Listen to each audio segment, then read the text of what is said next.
Precipita scalando la Cima Grande, muore la guida alpina Franco Gaspari. Apriamo con questa notizia l'edizione di oggi di Edicola Belluno, notizia che troviamo sia sul Gazzettino di Belluno sia sul Corriere delle Alpi. Leggiamo l'approfondimento in questo caso del Corriere delle Alpi a firma di Gigi Sosso.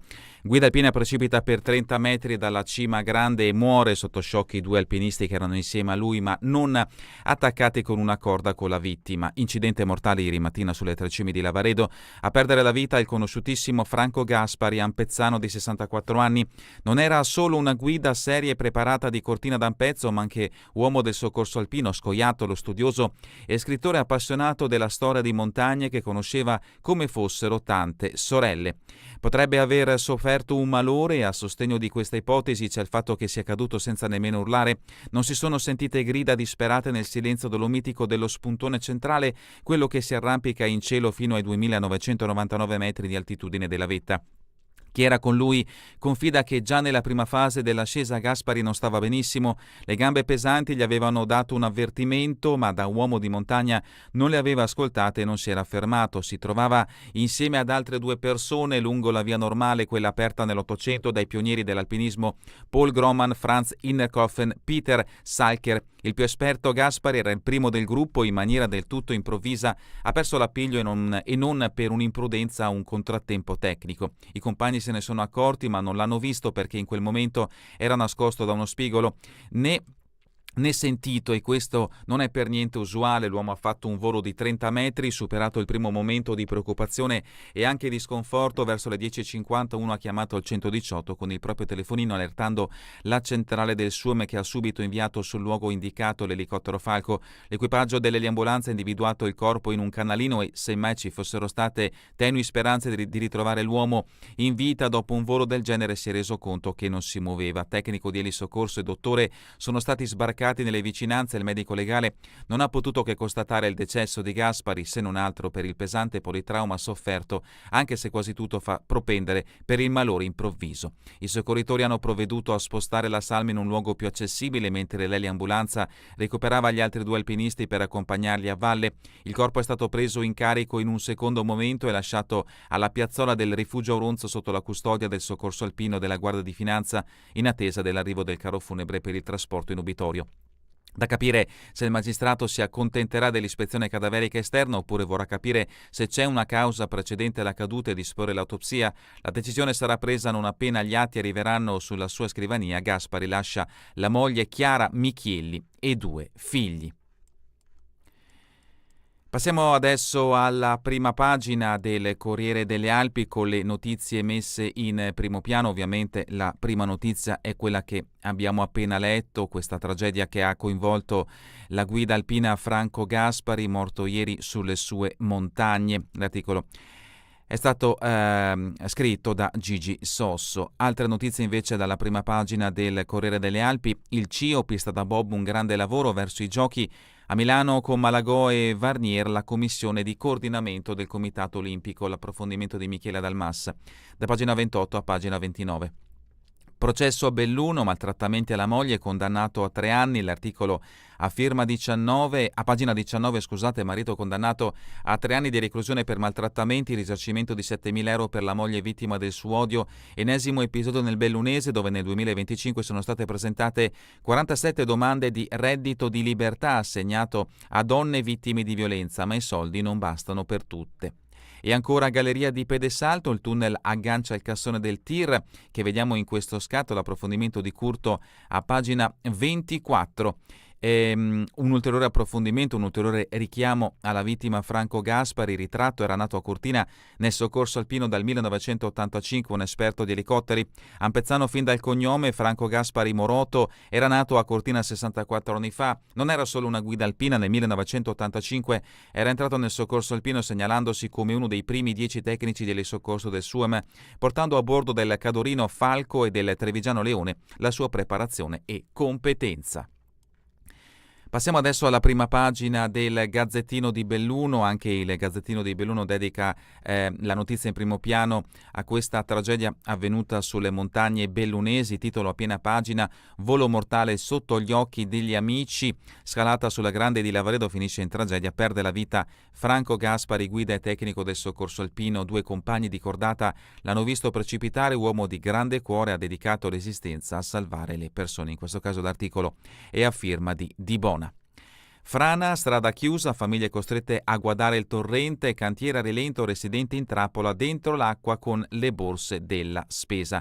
La grande frana di Revis all'Ozzo di Cadore continua a creare problemi alla gente che abita nelle vicinanze, soprattutto a Claudio Calligaro e ai suoi vicini di casa. Un cantiere per la messa in sicurezza di una porzione della frana ha infatti imposto la chiusura della strada che porta in paese. Il disagio è enorme, spiega, per un lavoro che è iniziato 3 anni fa. Ora per arrivare in centro e tornare dobbiamo calzare gli stivali e guardare il torrente anche con le borse della spesa. L'articolo di Bozzonello a pagina 10. Claudio Fontanive firma invece un articolo a pagina 9. Agordo, caso Follador, 200 genitori pronti a rivolgersi al TAR. Si complica la situazione al Follador, dove la scelta di modificare l'orario scolastico ha scatenato la reazione di 200 genitori, quasi certo il ricorso al TAR. Foto di copertina: la storia Marco, preparatore atletico nei paesi emergenti, da Teheran a Baku, io nomade del calcio. Marco Caser vanta una lunghissima esperienza internazionale. L'articolo di Pasuca, pagina 13.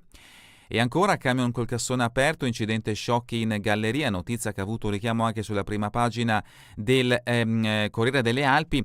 Altro richiamo invece di un articolo a firma di Federica Fant che troveremo a pagina 5, il progetto pista sintetica sul Nevegal, la rivincita di Roccon. Entro ottobre la pista a secco che rivoluzionerà lo sci del Colle sarà pronta. Attualmente è la più lunga in Italia ed è figlia di un contributo intercettato dall'allora assessore Franco Roccone nel 2022, pur con qualche scetticismo tra i componenti della sua stessa maggioranza. Come noto, l'ex assessore è stato di recente costretto a dare le dimissioni, ma questo risultato rappresenta senz'altro una rivincita.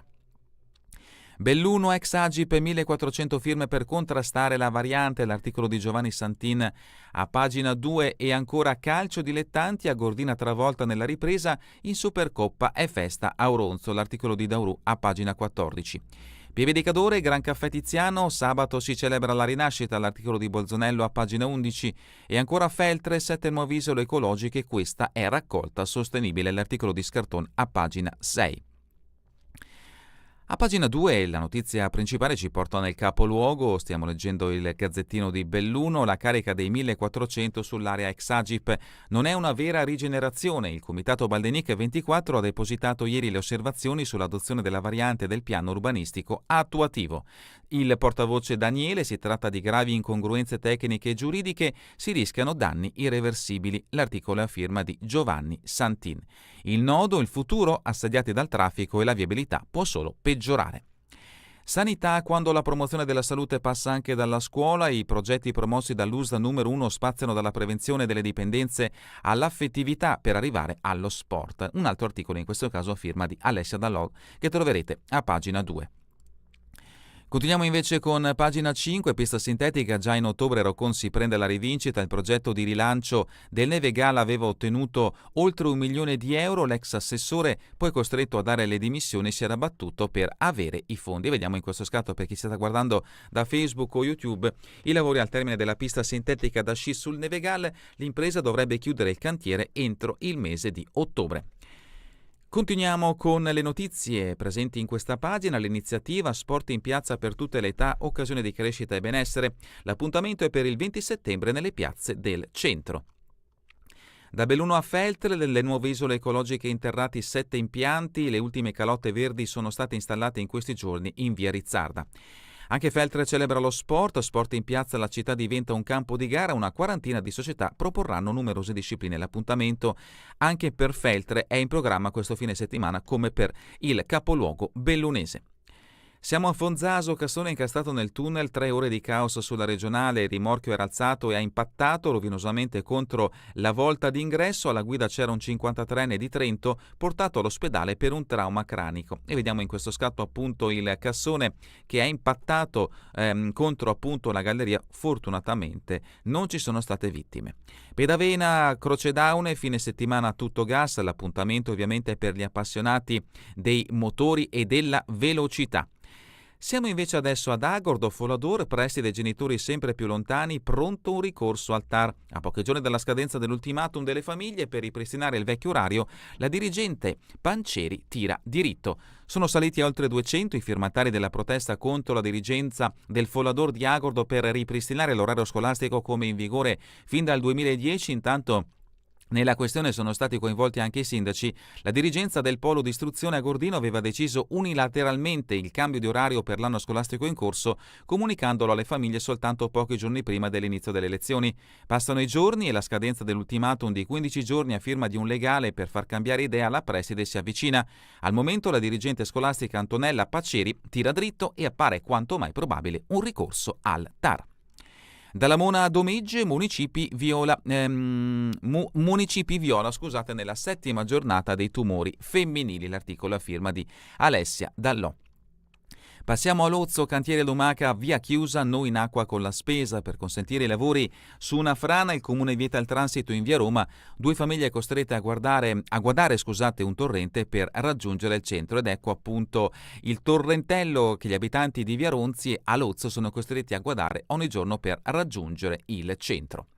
Da Lozzo a Roccapietro anche il prossimo anno la ZTL sul lungolago, esperimento riuscito, zona libera dall'assalto di camper e caravan. Cortina, Socrepes, terreno cedevole, interrogazione al sindaco. E ancora da Alleghe, L'Isky, giovani talenti, ecco i 3 premiati. L'articolo è a firma di Marco Di Bona. Passiamo adesso all'interno del quotidiano Il Corriere delle Alpi ed entriamoci appunto alle notizie dedicate al territorio bellunese. La prima notizia, dopo quella che abbiamo letto riferita purtroppo alla tragedia avvenuta sulle nostre montagne nella giornata di ieri, un'altra notizia in primo piano riguarda l'export del territorio bellunese che, il titolo parla chiaro, in calo nel primo semestre, meno 2,2%. A soffrire, meno 4,8%, è soprattutto l'occhiale. Gli Stati Uniti affossano il comparto principe dell'economia bellunese. Pozza, presidente della Camera di Commercio Belluno Treviso, commenta così: risalgono gli scambi con la Germania. Prima settimana senza cellulare, un nuovo slancio alla socializzazione. I presidi degli istituti superiori sono piacevolmente sorpresi durante la ricreazione e vediamo i ragazzi parlare tra loro. Finalmente gli studenti si riappropriano di quel rapporto dialogico che mancava. L'articolo è di Paola Dallanese.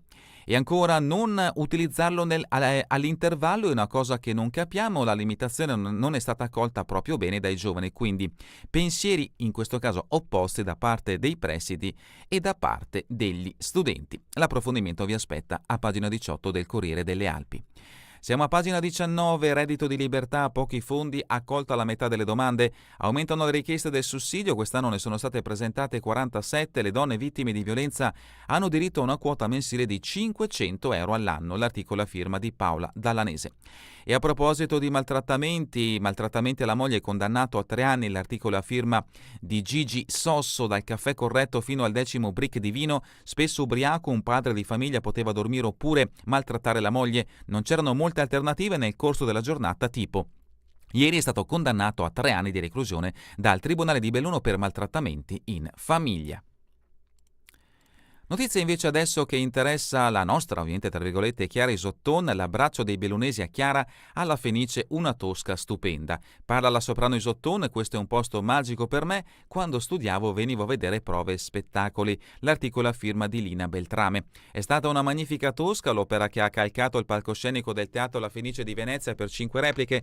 Protagonista femminile del melodramma di Puccini, la bellunese Chiara Isotton, che ha incantato ed entusiasmato il pubblico. Assieme al tenore Riccardo Massi, al baritono barítono Roberto Frontali, al direttore d'orchestra Daniele Rustioni e al regista Ioan Antonio Recchi.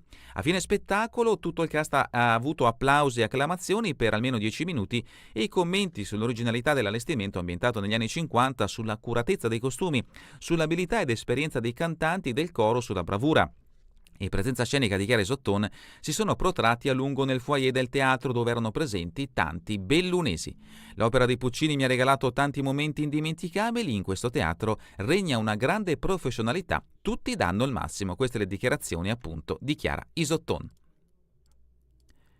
Continuiamo con le notizie riferite al territorio bellunese. Siamo a pagina 21, sciopero di 4 ore e presidio, fermiamo l'invasione di Gaza. La CGIL indice per domani l'astensione dal lavoro alla fine di ogni turno e un flash mob in prefettura. L'invito è per le 17:30, tutti vestiti di nero. Dennis Casanova, stop al genocidio. Feltre, palestra e campi a cielo aperto per gli studenti con sport in piazza, 30 discipline sportive rappresentate da 39 società. La sindaca Fusaro, il modo più bello per iniziare l'anno scolastico. Continuiamo con Arsie, gallerie chiuse a senso unico, tir transitano in centro d'Arsie.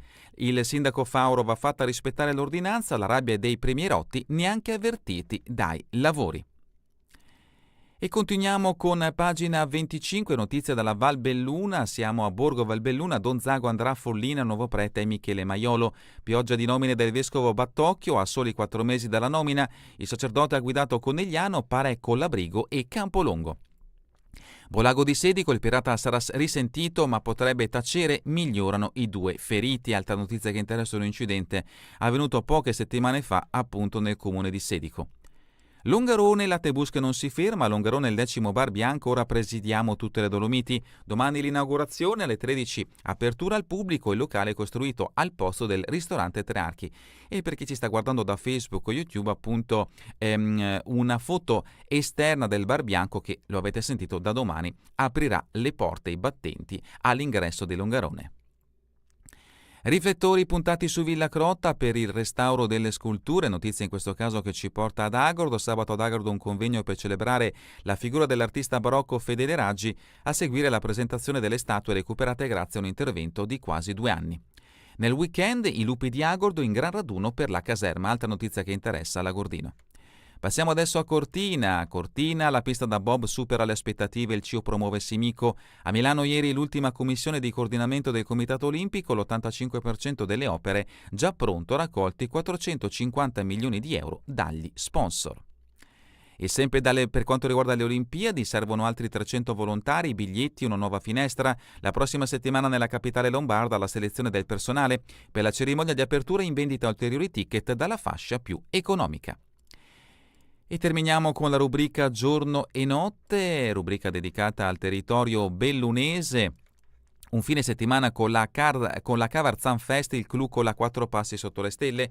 Musica, giochi alla domenica al pranzo tirolese, il ricavato servirà ad acquistare giochi per il parco Arcobaleno. Gesù Maggiore, la storia della neve, dialogo a Seravella sul libro di Grandi, appuntamento domani alle 15, sabato. E ancora musica, doppio omaggio a Ravel con Enzo Restagno, il concerto di Trolese. L'appuntamento in questo caso è domani alle 18, appunto alla Sala Bianchi.